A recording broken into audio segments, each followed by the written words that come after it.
Week 2, St. Maximilian Kolbe. This week, we'll focus on the example and words of the 20th century apostle of Marian Consecration, St. Maximilian Kolbe. Kolbe knew well de Montfort's Marian teaching and spoke enthusiastically about it.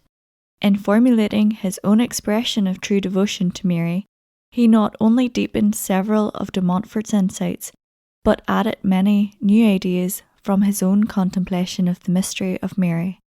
Before we turn to his Marian teaching, let's first get to know the man. Day 8. Who are you, St. Maximilian Kolbe?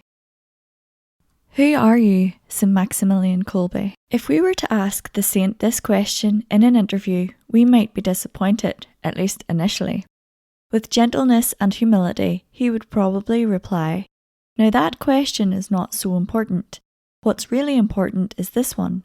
Who are you, O Immaculate Conception?" This answer shouldn't disappoint us if our goal in the interview were to get to know St. Maximilian, for his answer actually tells us a lot about him.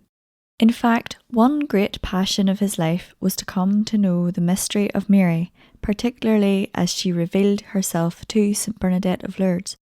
"I am the Immaculate Conception." Why did she call herself the Immaculate Conception? Isn't her name Mary? Tomorrow we'll begin to reflect on this intriguing mystery. Today, let's see what, in our hypothetical interview, Kolbe wouldn't have answered. Who is St. Maximilian Kolbe?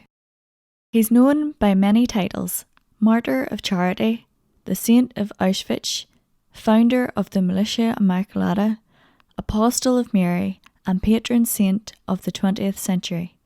But before all this, he was just Raymond Kolbe, who in 1894 was born into a poor Polish farming family. And from the beginning, one wouldn't have guessed he'd eventually be a great saint. In fact, one day his mother was so frustrated with his behaviour that she yelled at him in exasperation, "Raymond, what will become of you?" This shook the boy to the core. Filled with grief, he immediately turned to the Mother of God, asking her, "What will become of me?" Then he went to a church and repeated his question. The future saint recounted what happened next. "Then the Virgin Mother appeared to me holding in her hands 2 crowns, one white and one red. She looked at me with love, and she asked me if I would like to have them. The white meant that I would remain pure, and red that I would be a martyr. I answered yes, I wanted them. Then the Virgin looked at me tenderly and disappeared." The white crown of purity came first.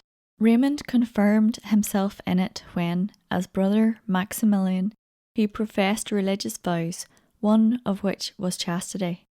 But his purity was not just of the body, for there's another kind of purity of intention. A person practices purity of intention when he directs his thoughts, words, and actions not to himself or another creature, but to a divine purpose or mission, and ultimately to God. Perhaps because of his natural intensity and passion, Kolbe felt a particularly strong desire to give himself to a specific mission or goal.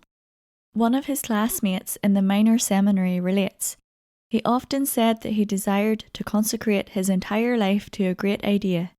Kolbe's great idea eventually crystallized into what he called the Militia Immaculata, which he started in 1917 with 6 of his fellow seminarians. The MI, as they called it, truly was a great idea, at least in the sense of its ambition. Its goal was nothing less than to bring the whole world to God through Christ under the generalship of Mary Immaculate, and to do so as quickly as possible. Fulfilling this mission through obedience to God's will, in union with Mary Immaculate, was Kolbe's entire concern, his pure intention, and he sacrificed everything for its accomplishment, which brings us to the Red Crown. In 1941, after decades of incredibly fruitful apostolic labours in Poland and Japan, Kolbe was arrested by the Gestapo and sent to the Auschwitz concentration camp. Before his arrest, his brother Franciscans had pleaded with him to go into hiding. He said he was grateful for their loving hearts but couldn't follow their advice. Later, he explained why. I have a mission. The Immaculata has a mission to fulfill. That mission was accomplished on the eve of the feast of Mary's Assumption into heaven, when, after having volunteered to take the place of a prisoner condemned to starvation, the impatient Nazis finished Colby off with a lethal injection. Thus, St. Maximilian died a martyr of charity and received his second crown from his Immaculata. Today's prayer. Come, Holy Spirit, living in Mary, make me pure in body and spirit, and help me to die to myself.